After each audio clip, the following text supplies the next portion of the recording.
Genesis chapter 19. In the book of Jasher, it talks a lot about what happened, what was happening here. It talks about the Sodom, Gomorrah, and the 5 cities there, how that they tortured people, robbed them, how that they raped women, they raped men, and they tortured people. They took, according to the book of Jasher, they took one of Lot's daughters. They put honey all over and tied her to a post out there in the wilderness and let the bees and the hornets eat her and kill her. They took people, they would put them in a bed and torture them and starve them to death. They put them in dungeons and they'd starve them. One of Lot's daughters, while they killed her, it says she took food to a man that they'd put in a dungeon. And he didn't die. He wasn't dying, and they wanted to know who in the world did it. They finally found out that one of Lot's daughters had actually fed the man so he wouldn't starve to death, so they took her and tortured her to death, including the man. This had gone on for many years, and you go back in just a few chapters and you're going to find out that God saved this ungodly bunch of people. They knew who Jehovah was. Abraham went down there when they were attacked by the kings and sent Abraham and his army down there, and God was with him. God wins wars, not men. And they brought him back, and they offered to Abraham a lot of booty, and Abraham said, I want nothing. God wins wars, not men. I didn't do it. God did it. Now we're here again, but we're here under a different element, a different time. God sent Abraham down there to retrieve Lot. Lot was saved, even though he was ungodly buzzard, but he was saved. He knew the Lord. He was a believer, but ungodly believer. God saved him from the hands of the invading kings, and now he's going to save him from the ungodliness that's around him in Sodom. Now, Lot went down there. He chose the choicest land. When Autumn said, you make a choice between the good land or the wilderness, and he said, I'll take the good land. And he went down and he became a lawyer and a judge in Sodom. Now, you know, as we look in the world today, that most lawyers in America are just not hardly above criminals. They're right there with them. Now, I really like, in England, the lawyers, when they pass the bar there, they swear allegiance to the Queen, to the government. They will not aggressively defend a guilty man and lie to get him off, because that would be treason to the government. Treasonous act. Well, that's what has become today in America, treasonous acts. Now let's go back a few thousand years ago and see an event that took place here that's still valid today. Why God destroyed these people is still valid today. Now the 2 angels came to Sodom in the evening. Now Jehovah goes off, doesn't he? He sees what's going on, so he leaves, and he sends 2 angels to Sodom. In the evening, as Lot was sitting at the gate of Sodom, he was still in his chambers as a judge. And the chambers were in the gate. People came in, they wanted justice, they asked for justice, they went before a judge. And now, as you look here, we know that there's no justice in Sodom. The New Testament says that Lot being there vexed his righteous soul being in this city. But he liked the bright lights and the gay life. When Lot saw them, he rose to meet them and bowed down to his face to the ground. Now he knows what's going on here. These are two angels. They're two angels. Now you go back to the book of Genesis earlier in the 6th chapter, and you'll find that sometimes angels lust after women, and sometimes men lust after angels. Now all angels, as far as we know, are male, not female. There aren't any female angels. But now we have angels coming into an ungodly city. Lot bows down and worships. And he said, "Now behold, my lords, please turn aside into your servant's house and spend the night and wash your feet. Then you may rise early and go your way in the morning." And they said, however, no. No, but we shall spend the night in the square, right out in the open. We're going to spend the night out here in the open. Well, out here in the open was a havoc and absolute mayhem and robbery and murder. There are some places in California you don't go in the middle of the night. Some places in New York City and Chicago you don't go in the middle of the night. I remember about 40 years ago I drove through Chicago Heights. The road just went through there. I didn't know where I was going. I just knew that road went over there where I was going. And I went through a bad place. And I came through Chicago Heights, and there were pimps and prostitutes standing shoulder to shoulder on both sides of the road, and boy, were they hungry for any skullduggery they could get into.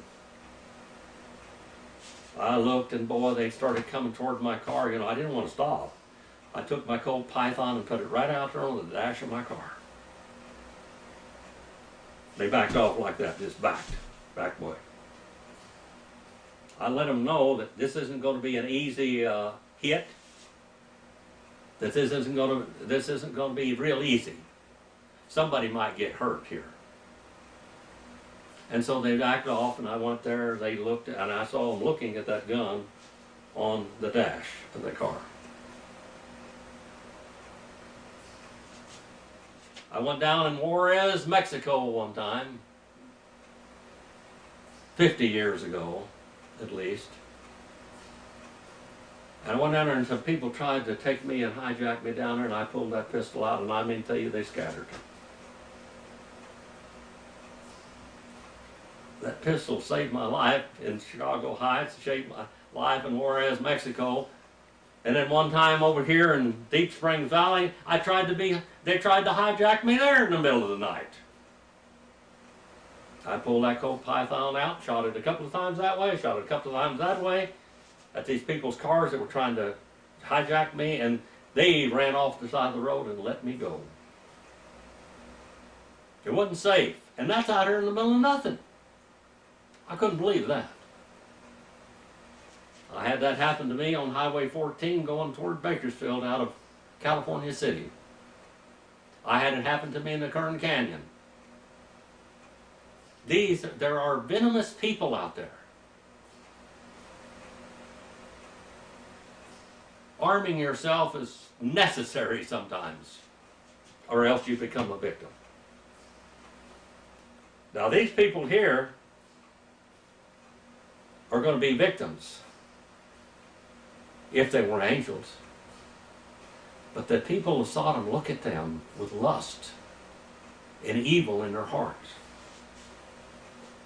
Yet he urged them strongly, so they turned aside to him, and they entered into his house, and he prepared a feast for them and baked unleavened bread, and they ate unleavened bread. He's given them godly food. Okay? Before they lay down the men of the city, the men of Sodom surrounded the house, both young and old, and all the people from every quarter. They called to Lot. By the way, Lot, his name is Lot in Hebrew. Lot. and it means dark, secret. Oh.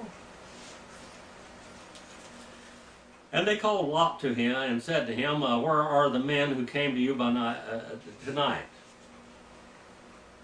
Bring them out to us. We want to rape them. We want to rape those men. We're going to rape them. That's what they said. We're going to rape them. We're going to strip them off and we are going to rape these two. Now it said, Yada is the word in Hebrew. We're going to have sexual intercourse with them, with these men. And these are men. Now they're going to rape these angels.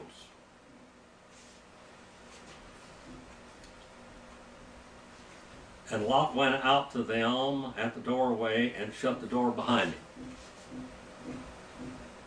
And he said, please, my brothers, you are my brothers, you are my citizens of the city that I am a judge in. Do not act wickedly. Now behold, I have 2 daughters who have not had relationship with men yet, even though they are betrothed in marriage, that they are still virgins.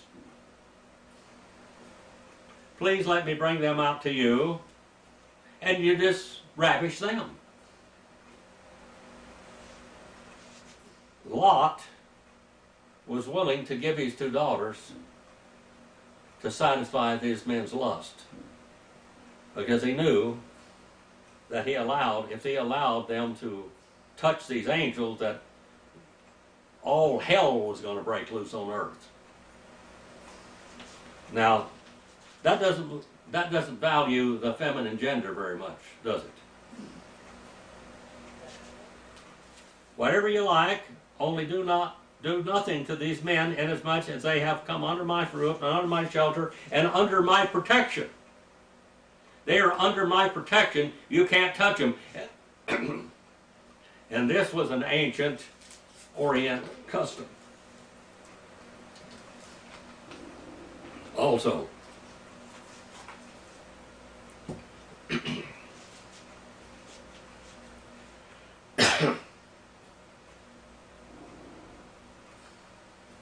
stand aside, they said. This one came in as an alien, and already he's acting like a judge. He was an alien. He was an outsider, but he's acting like a judge. He is a judge. Wasn't doing a very good job, evidently, because people are being molested and destroyed every day that come through this area. Now we will treat you worse than them. We're going to rape you. We're going to rape you too. So they pressed hard against Lot and came near to break down the door. Now God's going to intervene here with this supernatural power of these angels.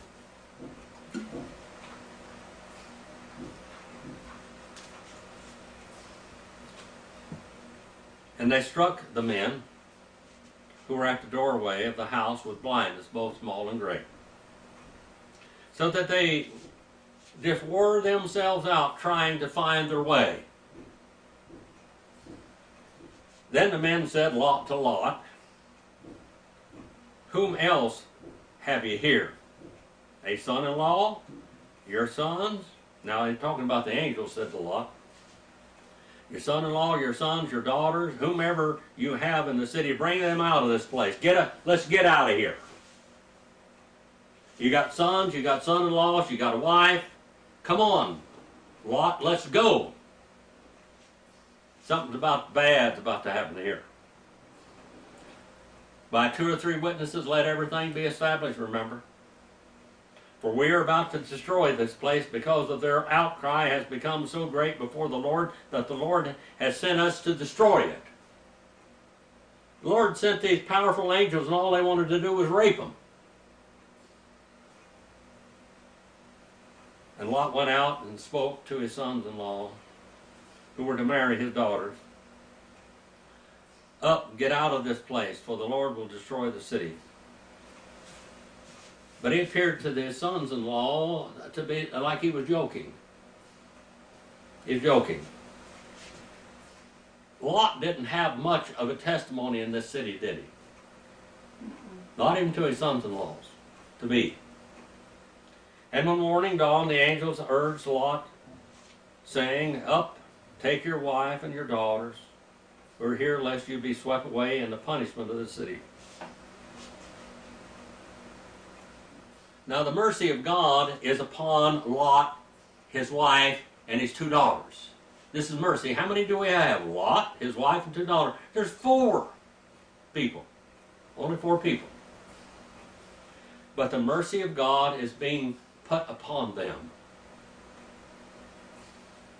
But he hesitated. So the men seized his hand, and the hand of his wife, and the hands of his daughters, for the compassion of the Lord was upon them, and they found out, or they brought him out, and put him outside the city. Now, they drag him out of the city. God sometimes has to drag us away from our worldly lives, doesn't he? Drags us away. And God drug them out of this horrible situation. The bright lights and the night life. And it came about when they had brought them outside, that one said, Escape for your life, do not look behind you. One of the angels says, Escape for your life, do not look behind you, and do not stay anywhere in the valley, escape to the mountains, lest you be swept away with the vengeance of God. But Lot said to them, Oh no, my lord, no, hold on. Now behold, your servant has found favor in your sight, and you have magnified your loving kindness. Now the word loving kindness there is one of the titles for Messiah, the man of loving kindness. Magnify your loving kindness which you have shown me by saving my life, but I cannot escape to the mountains lest disaster overtake me and I die.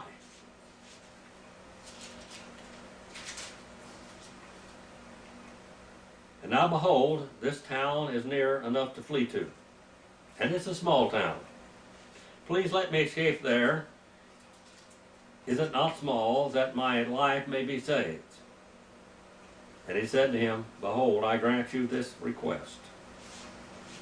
Now he's going to go to Zor, and not to overthrow the town which you have spoken. Hurry, escape there, for I cannot do anything until you arrive there. Therefore the name of the town was called Zor. Small. And the sun had risen up over the earth, and Lot came to Zor. Then the Lord rained on Sodom and Gomorrah brimstone and fire from the Lord of heavens. From the Lord out of heaven. And he overthrew these cities and all the valley. The word there is circle, all the circuit. And all the inhabitants of the cities and what grew on the ground. But his wife from behind him looked back, and she became a pillar of salt. Lot's wife became a pillar of salt. Now Abraham arose in the morning and went to the place where he stood before the Lord. And looked down toward Sodom and Gomorrah, toward all the land of the valley.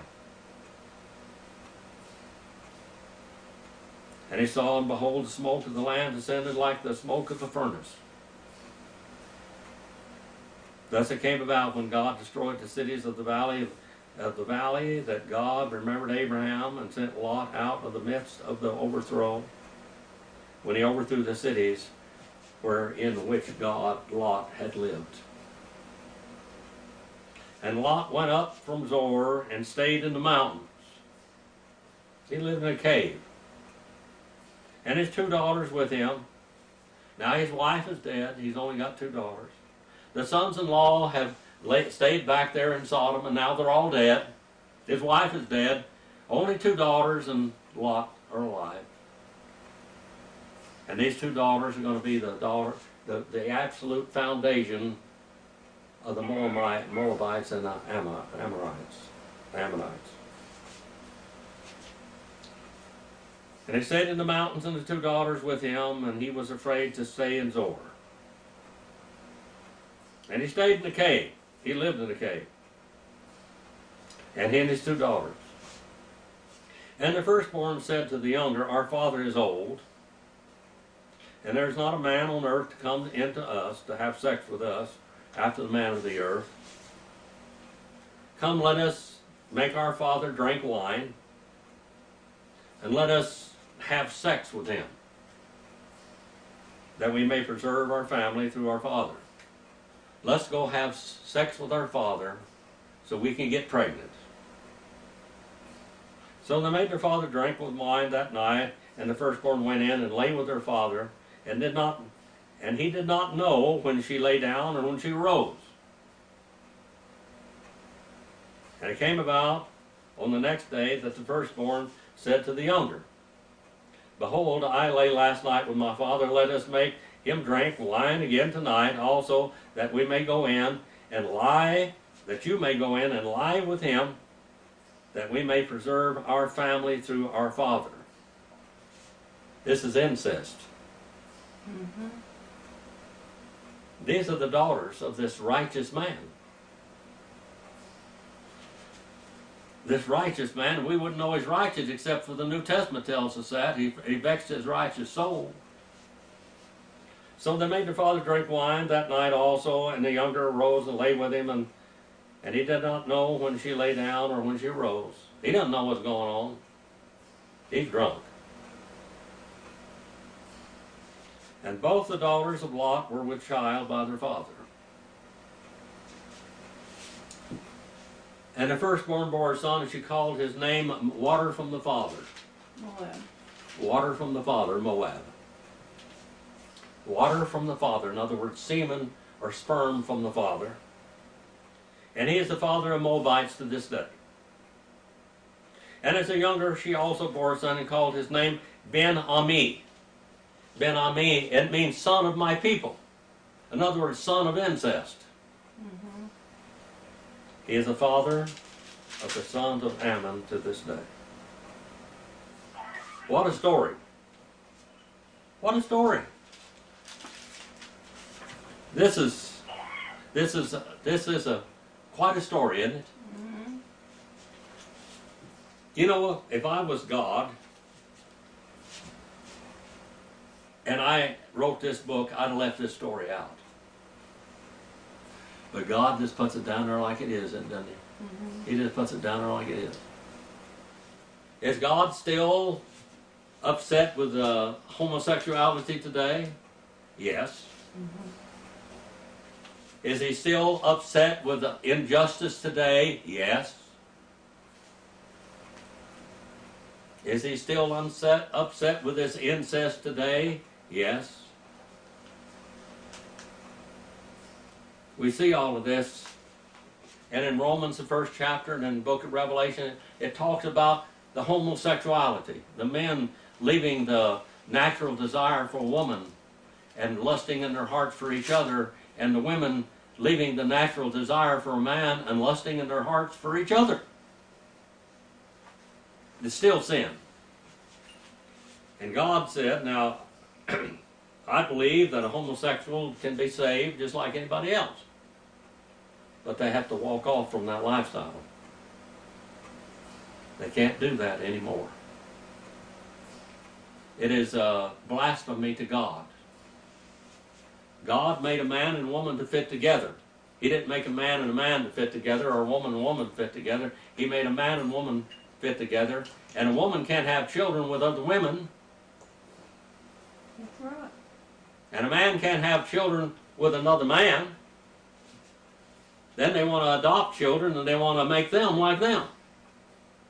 And today, it is not politically correct to say this is wrong. But all I can say is God says it's wrong. Is it wrong today as it was back in Abraham's time? The injustice that we see in courts, that the homosexuality today, the perversion. the raping of young girls and boys is still bad. It's still bad. People have looked the other way. Remember when Kamala Harris was Attorney General of California, she looked the other way. The Catholic Church was making big donations to her, and they had all of these priests that were guilty of child molesting. Men, boys, and girls. And they had a lot of problems here, and she just looked the other way. And of course, she looked the other way with a lot of other little children, like my daughter, that was very much abused. Looked the other way. She couldn't investigate and prosecute a case here that was the same thing as the Catholic Church case here. Let's check it out. It's there. That's history. And now she's supposed to be Vice President of the United States, governing Sodom.